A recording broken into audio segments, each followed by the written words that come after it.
Thank you, Adam, for taking time out to have this quick discussion. I know you are a very busy man. I just want to do a quick intro of you, and then we'll have you talk about Kasike and some of the work that you've done. Adam is the vice president of HR at Kasike Foods, and he and I met probably about 4 or 5 years ago. And I've had the pleasure of witnessing Adam transform and evolve the Kasike HR practice. It's been really interesting to watch. And the other cool thing is that Adam has also been busy getting his doctoral degree in business administration. So, congratulations and welcome, Adam. Yeah, thank you. All right. So, you want to tell us a little bit about Kasike? Sure. Kasike Foods is a almost 51-year-old family-owned Hispanic foods company, recently now headquartered in the Dallas, Texas area. And we produce Mexican cheeses, creams, chorizo, salsa, and other perishable Hispanic food products. We're a mid-sized company. We have about 600 teammates across the U.S., and we're in about 38,000 grocery stores. Let's get into the discussion around your thesis, Adam. And, it's really interesting talking about family-owned businesses. And I really want to know why you chose to go down the competitive advantage route versus all the other avenues you could have gone down when discussing this topic. So what made you want to dig into that as you did your thesis? Sure. And first, the topic of family business is near and dear to me for a couple of reasons. Obviously, Kasike is a family-owned business. My boss is second generation. His parents founded the company back in 1973. In addition to that, for most of my life, my father owned his own business. Every advantage that I was given throughout my life came, via my father's family-owned business, although his, for the most part, was a business of one. Kasike was so supportive of my continuing education, both from the time that it took, as well as the overall commitment that it takes to get a doctorate degree. So every opportunity that I had over the last 3 years, I focused on some topic in regards to family business. Specifically, competitive advantage came about, again, through a series of work that I had done. I published a paper about 1.5 years ago on succession in family business. And there's some statistics there that are a little bit shocking, quite honestly. The first one being that the average family business exists for only about 24 years. The second being that only about 3% of family-owned businesses make it to a fourth generation leader. That's not always a bad thing from the perspective of the family business, because sometimes the owner considers it a success if they divest or if they get acquired by someone else. But that makes Kasike an anomaly from the perspective of us being a 51-year-old company. And so competitive advantage for me and for the purpose of my research is really synonymous with performance, because companies that have a competitive advantage will outperform their peer group. And over time, companies that outperform their peer group have a higher chance of survival, have a better chance of value creation and employment creation. I think it's really interesting, this concept and this topic. And that's why, like I said, I really wanted to have this discussion with you.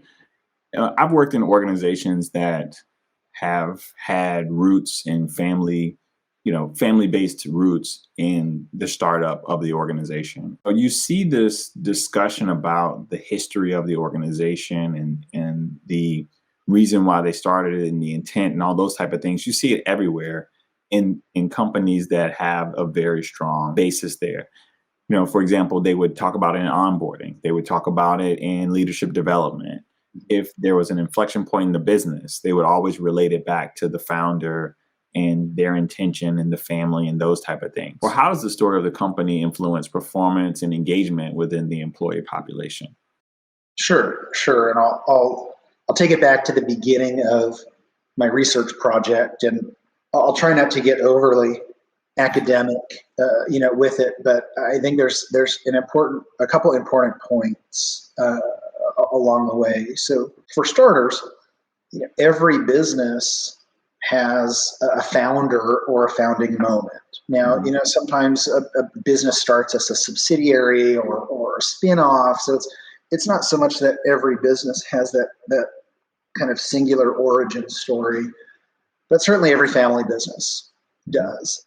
And from an academic perspective, there's something called imprint theory. And this has been around since the 60s. It's not a new concept. It started out as more of a sociology topic versus a business topic. But what imprint theory is and how that relates to what they call founders' imprints is that there are core conditions that only exist at the time the company was founded. And there are certain business decisions that a founder makes that have a long-lasting impact on the organization. And so those decisions include the key hires they make when they're starting the business, the decisions they make, whether it's investment decisions or business decisions, even where the company is located creates a bit of a founder imprint. Generally, the research has already shown, my research supports this, but years and years and years of prior research already shows that the strength of a founder's imprint within the business has both a direct and a positive relationship to business performance. Meaning, the more visible or the more impactful the founder's imprints were and are today, all things being equal, those companies have a direct connection between those imprints and business performance. So that's where we started. But specific to my thesis and why this was really interesting to me, and I hope interesting to you and some other folks, is the literature academically, and even from a Harvard Business Review or more general case study perspective, most often it compares family businesses to non-family businesses. And people like to talk about the advantages and quite often the disadvantages that family firms have compared to non-family firms. I wanted to specifically look at family firms to understand, why do some outperform others? Every family firm has a founder imprint. So there's got to be something more than that. And as I was reading and working on other research projects, there were two things that started to stand out to me. One was the competency of storytelling. The other was not so much a competency, but a resource of traditions. And so if I get academic again with you for a minute, there's an academic concept called resource-based view. And this is also not new. This has been written about since the 80s. But generally, what this says is that companies, it's not when, but it's if they possess certain types of resources. And those resources need to be rare. Those resources need to be difficult to copy. Those resources need to be valuable. That companies that have those types of resources will outperform companies that don't. So traditions can potentially be that type of resource. We know we generally think of resources like capital equipment or a patent or maybe a key subject matter expert within the industry. But what we're theorizing here is that history may be a resource. It may not be, but history may be a resource. And this is, for me, where it started to get really interesting from the practitioner HR perspective and from the academic perspective.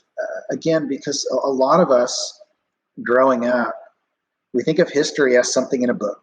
You take a history class, you read about a war or an event that occurred, but it happened, and it's static and it's in a box. The fact of the matter is that while that's true, what we do with that history does not have to be static. Yeah. And that's where both storytelling then and traditions potentially come into play. And so sticking with the traditions piece for a moment, what does a company choose to celebrate? Or what does a company choose to ignore? Mm. How do they recognize key elements? It could be directly to the founder. It could be to the inflection points, like you mentioned. There's famous stories with FedEx that most people have read about, for example, where they essentially had to gamble their payroll in order to keep the company in business. And there's legends out of companies like Hewlett Packard and other places where sometimes it was a big mistake that occurred, but it changed the trajectory of a business. So do companies celebrate those things? Do they recognize those things? And when they do that, do they keep it in a way that's relevant to their stakeholders, their employees, their local communities, the investor population? So that's where my focus on traditions came from. And then with storytelling actually has two components. I only focused on one within my study, but storytelling is both how you communicate, which is where the competency side comes from. And that's what I'm interested in from an HR perspective, is how you communicate the story. We didn't touch the quality of the story in my study, but obviously that also has to have an impact. If you don't have a good story to tell, it doesn't matter how good of a storyteller you are. No, that's true. That's so true. I guess, for me, it's really interesting to hear you talk about the story as an asset, to the organization. And, that's really powerful because, as you said, every organization has a story. Now, is it a good story or not? That's a question. But I think the one thing that's really powerful about this is that organizations can take their stories today and use those and add that to kind of the toolkit of things that are a part of their competitive advantage in their industry, and give them, if they don't have a moat, give them a wider moat if they do. So that's really interesting to me. I guess the follow up to that would be, as you think about how organizations and let's say technology and things like that, like there's this evolution that a lot of organizations are going through right now to stay relevant. And a lot of it is technology driven, but it's also people driven. The workplace is changing. And so my question to you is, how do you see this tying into a lot of the evolution that's happening? Obviously, there's been a generational shift in the workforce. There's more of a technology shift in the workforce. And then now there's a workplace, a work style shift in the workforce. What things do you think that organizations can do around this to kind of stay relevant or to keep pace? Yeah, of course. And I want to touch on something you said a second ago before I jump in to answer your question. Yeah. Choosing what to tell and when to tell it and how to tell it is all part of this, management decision-making spectrum. And, most of us are old enough to remember, there's a lot of very successful companies today that have had huge hiccups in their past. Nike has a famous or infamous, if you will, issue with child labor. Mm-hmm. You can go way back into Nazi Germany, and companies like Volkswagen and Bayer, who are extremely successful today, have these hugely embarrassing parts of their history. So there's an active choice in some cases to not talk about certain things and to focus on others. if I jump back to that academic track for a second, there's a field of study around this topic called rhetorical history, and it's exactly that. Mm-hmm. It's not just identifying the stories to tell, but how to tell them. And to your point, not everybody's in an office anymore. You can't no longer do the traditional town hall meetings and just, have people share stories. Obviously the pandemic changed the world quite a bit, but you mentioned the generational shift as well. And so companies need to also think about how to tell their stories using different mediums and how to manage traditions, differently. And so even a company like Cacique, we're partnering with a third-party app provider now to create an internal company Facebook page. And one of the huge objectives of that is to be able to continue our storytelling in smaller bite-sized pieces in a way that today's workforce consumes information. Smaller bite-sized pieces, 30-second, 1-minute videos, shorter, dialogue snippets. So you have to address and you have to meet your audience where they are. The investment community is different, as well. Now, Cacique, again, being a family-owned business, there's a lot of family-owned businesses that are not 100% family-owned, and so they do have a larger stakeholder community to manage. They may need to raise capital. They may need to get a bank to believe in their story or outside investors to believe in their story. And so again, thinking about how to tell the story and stay relevant.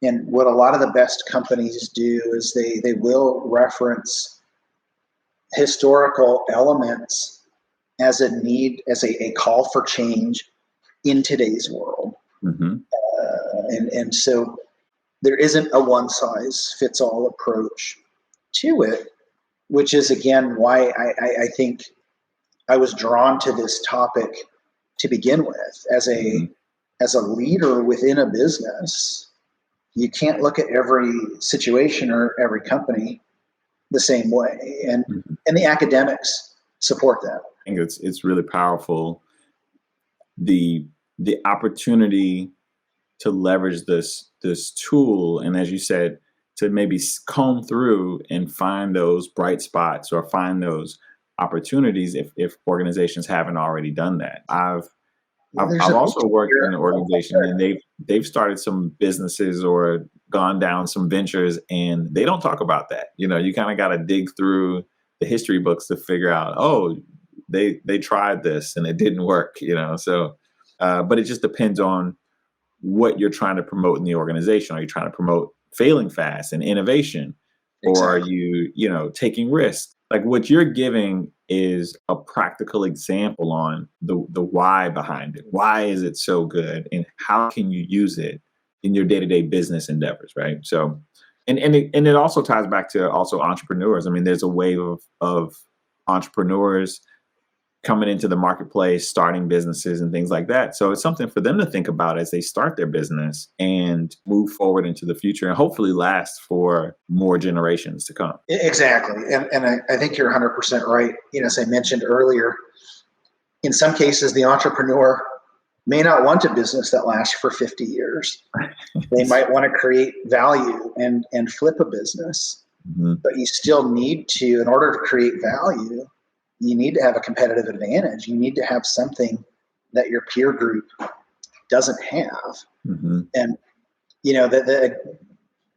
following up on the fact that there's not a one size fits all, there certainly are industry influences and other things at play here. In a startup, you won't have any traditions in a startup. And specifically within my study, part of the definition of tradition was something that lasts multiple years or something that has lasted from one executive leader to another. So on the academic side, a startup wouldn't have traditions, but someone starting a business should be very aware of founder imprints and how what they do and when they do it is going to impact the business. Okay. I would also say, while we're still on this topic, once we got beyond this theoretical stage from a research perspective, we actually reached out to over 800 potential participants and was really fortunate. I actually had over 300 participants click into my survey. So everything we're talking about is backed up with statistics and a quantitative study. Mm-hmm. Now, from those 300 folks that clicked into my Qualtrics, we ended up with about 113 usable participants. So that's still a significant sample size for That's a very good sample size for what we're talking about. So a couple interesting things came out on the statistics side that support what we've been talking about for the last 20 minutes. The first one was that there was, of the 113 participants, there was a statistically significant, direct and positive correlation from founder imprints to performance. There also were positive and direct correlations between storytelling and performance and traditions and performance. What was interesting to me and not as expected was as traditions, as the importance of traditions increased within a business, the impact of founders' imprints diminished. But if you think about that for a minute, what that really means is, as companies invest more or pay more attention to traditions, it doesn't negate the founder imprint, but it lessens the impact that the founder imprint has on performance. Okay. The same thing occurred with storytelling. So as the competency of storytelling increases within an organization, it reduces the influence of founder imprints. That's really both academically interesting and important from a practitioner standpoint. Wow. Because what that reinforces is you can manage your history and you can influence today's performance regardless of what happened in the past. So it's important to have healthy founders imprint. But the average age of the companies in my survey was actually 42 years. So that's an anomaly. Of the 113 participants, the average age of those companies was 42 years. Wow. So that also ties back to there's something around that longevity piece, there. So I'll kind of say it one more time for the people in the back. The importance of traditions, which it's not a competency you can develop, right? Traditions, you have to have the owner's buy-in, or you have to have the CEO's buy-in in order for traditions to matter. But storytelling is all about leadership. And from an HR perspective, then do we include in our screening process somebody's ability to tell stories? Maybe not. But we certainly want to think about how we develop people. And as people, we're developing people throughout an organization, how do we put them in opportunities to get better at storytelling? How do we give leaders or future leaders skills to tell our stories? Because our research shows that doing that will lead to better performance. And whether you want to sell your business or hand it off to the next generation, better performance is a good thing. Yeah. Nobody's going to debate you on that. Every business wants better performance. So no, again, just very, very interesting research, very interesting information. Personally, when you first brought this up to me, I was very intrigued about it and wanted to know more. This is very helpful for HR practitioners to hear, business owners to hear, and just really appreciate the work that you're doing, Adam. If there's anything else that you want to share, or any other things that you want to kind of dive into, we can do that, or we can say that for later, right? We can always come back and do this again. No, I appreciate the opportunity to speak with you and get in front of some folks. I think what I would say is two things. There's a lot of statistics that back up what we just talked about. Mm-hmm. If anyone watching this or listening to this is interested, they can certainly reach out to me directly. I'd be happy to share the more academic, side of this. And the other piece is, this only scratches the surface, on the topic. Every study, mine included, has some limitations. Every study has some weaknesses. Our study was limited to small to mid-sized businesses. So if a company was larger than 500 people, they were not included in this study. Mm-hmm. Our study only included US-based companies. So while I would assume this topic would apply to companies outside the US, our sample was US companies with less than 500 people. In addition, like I said, there's this anomaly with the average age of the companies in our survey. If we added more participants, I don't suspect the numbers would have changed. They passed all the statistical significance criteria, but we're going to keep digging in this area, both from a benefit to Cacique perspective, but also as I continue my academic pursuits. So as I get new and more interesting information, happy to continue sharing the conversation with you. Awesome. Okay. Well, we greatly appreciate it. And hopefully we'll circle back to you once you get some more information. And really appreciate the conversation and the thought leadership and all that you're doing, Adam. It's really good to talk to you. Yeah, thanks for the opportunity. Take care. All right, take care. Thanks.